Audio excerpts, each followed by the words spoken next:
Hey guys, today I wanted to talk about Japanese Pokemon card investing. And I know a lot of people who see this, depending on the audience it reaches, might be quite upset by that. Because a lot of people don't like the investors, especially English Pokemon card investors. So now let's talk about Japanese Pokemon card investing. And maybe we step on some toes here, but I think it's a great opportunity. And there's a lot of reasons why. Uh, it might beat out English, might not beat out English. You can take a look at the numbers yourself and decide. But I'm here to talk about Japanese Pokemon card investing and specifically the pros and the cons because there's a lot of interesting things to see that happens with the Japanese Pokemon card market, especially as sets start to age. So first of all, first and foremost, I want to talk about my own personal involvement. Like you can see I have tons of Japanese boxes here. Most of them, transparently, I will say, it's to sell like quickly. It's just either, selling sealed boxes, selling loose packs, whatever it is to break down the box. There's buyers who are willing to buy them like, in the short term, within the next couple weeks, months, days. But a few things that I certainly believe in are the Japanese 25th anniversary set I got in the corner there. I have Shiny Star V. I even have some Pokemon Go. And then below that, you guys can't really see, but there's an Eevee Heroes box down there. I have a bunch of Terrestrial Festival sealed, some Shiny Treasure EX, as well as 151. I've got like a case or 12 boxes of 151 boxes. I bought them at $93 and now they're over 300. That was just last year. And now I say that both as a celebration, but also by just to show the potential gains of Japanese boxes. Now, a lot of people will say, well, that you only 3x your money, whereas you could have bought whatever Evolving Skies in 2019 and made 1,000% or whatever. But the thing is, it's just such a I feel it's a underestimated opportunity. There's a lot less eyes on Japanese Pokemon card investing. Granted, there's more than before, but a lot less than English. And debatably, people would say the Japanese Pokemon card market is stronger than the English card market because it's the original, right? That's where Pokemon started in Japan. It's incredibly strong fan base in Japan across the Japanese cards and is also gaining rapid traction within North America, Europe. The English speakers, right, also are enjoying Japanese cards. The artwork is just as good or better. They have their own exclusive promos and they have exceptional print quality. And the best part is they print extremely large print runs. So anyone looking to get in within like a couple year time frame can easily get into basically any set. Now, we can look at the incredible performance from the Sun and Moon era in Japanese Pokemon cards. So many boxes have reached like in the thousands. Especially you look at like what the the tag team boxes, but you look at the Japanese Hidden Fates boxes, forgot the name of that.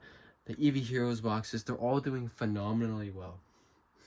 And the reason for it is just because there's just low investments, a lot of ripping of them, and not a lot of people are holding onto them.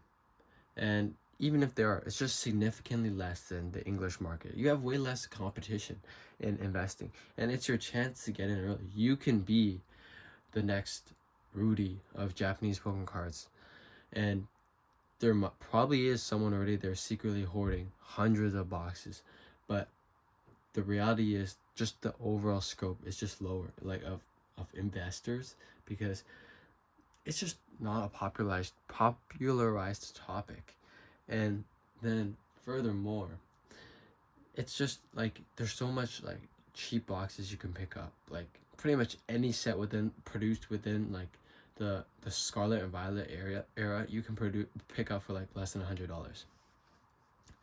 which is just absolutely insane if you look at English boxes, where any Scarlet and Violet box is pushing what, $400, $500, $600, right? And like even the Sword and Shield Arrow boxes for Japanese boxes are performing phenomenally well. And it's just so easy to source these boxes. And the one thing to note though is that when investing in Japanese cards, there's probably less buyers, right? If you want to cash out now, there's less buyers. Though, don't even get me wrong, there's still a huge amount of buyers. Like less, I mean comparatively less than English cards, of course. But there's still lots of buyers. If you post up your Japanese 151 box for, 10% under market, you're probably selling it within the day, right? If you list it at market price, you'll probably sell it relatively soon. It's still a very popular box.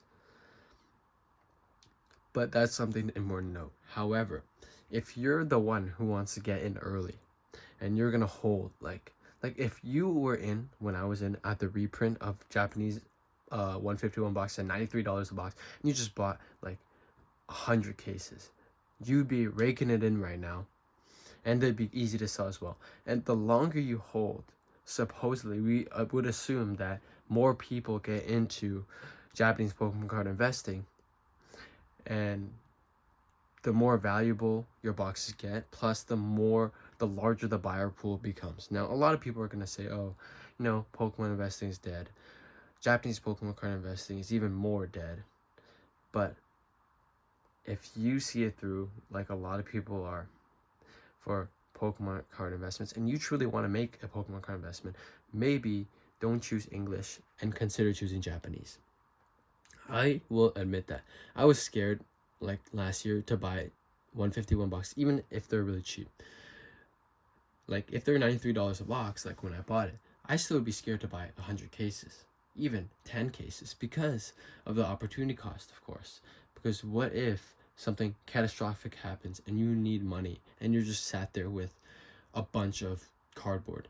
So that's why it's important to note, never overcapitalize yourself, and make sure you're only spending and investing within your means. It should still always be a small portion of your investment portfolio, though that's not financial advice. If you are making investments, put it into whatever stocks, bonds, ETFs, gold, crypto, whatever you put it in.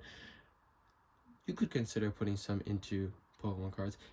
If people are betting on digital currency, why can't you bet on fun cardboard, right? It's up to you. If you want to put all your money in, you could. And historically, it's performed quite well. And typically, the history doesn't repeat, but it does rhyme. So it's likely that it will perform well in the future as well.